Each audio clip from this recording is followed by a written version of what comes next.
Hey, FPL legends! Welcome back to another action-packed episode of FPL Wiki. I'm absolutely buzzing to share my final wildcard draft and team selection for Gameweek 31. But hey, before we dive headfirst into the FPL madness, do me a solid, smash that like button, drop a comment, and hit that subscribe button. Your support means the world to me and keeps this channel alive with fresh FPL content every single week. Before we jump into my wildcard team selection of Game Week 31, let's quickly recap Game Week 30. I managed a solid 62-4 points, for a big green arrow to 2 million overall. Not bad, especially considering I didn't use my wildcard and expected a small red arrow. But hey, the team surprised me, and here's how it all unfolded. Just only one clean sheet in defense courtesy of Gvardiol as Manchester City beat Leicester 2-0 at the Etihad. Tough luck with Gabriel, who went off injured after just 15 minutes.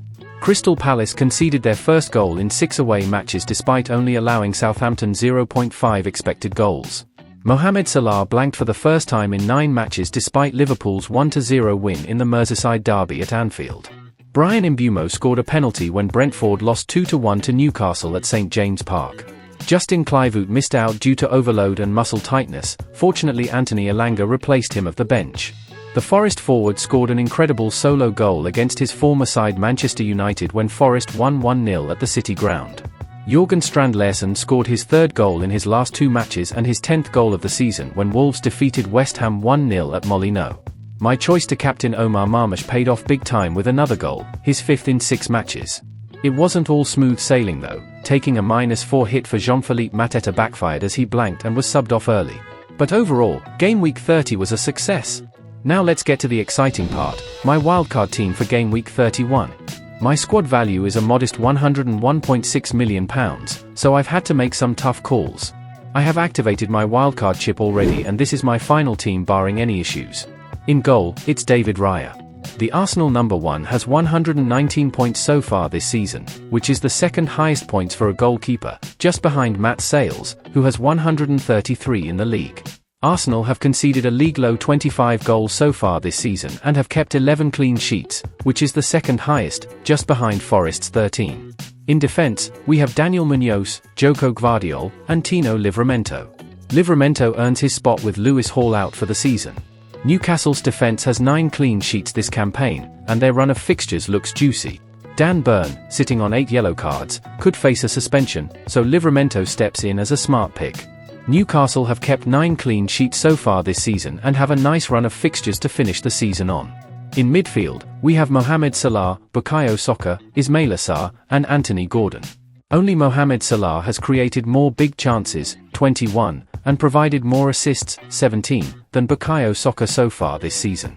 Saka has been out injured for more than 3 months and he scored on his first game back from injury when Arsenal defeated Fulham 2-1 at the Emirates and collected 2 bonus points.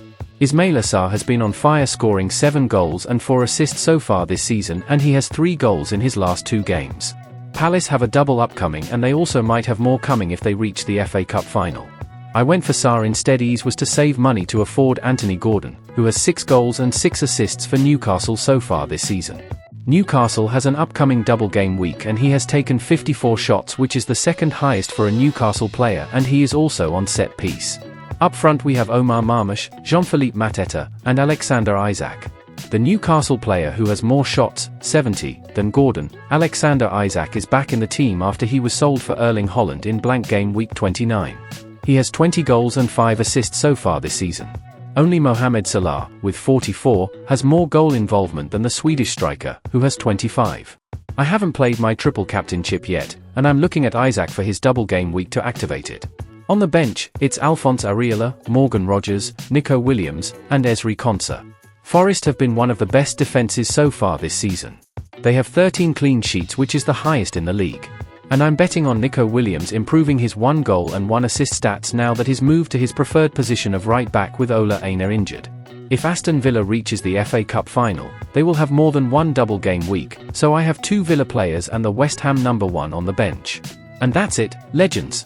Now it's your turn. Drop your wildcard team in the comments below. I can't wait to see your picks and strategies. Don't forget to follow me on X for live reactions and updates. Thanks for tuning in, and if you're new here, hit that subscribe button so you never miss out on the latest FPL tips, tricks, and drama. Catch you next time on FPL Wiki.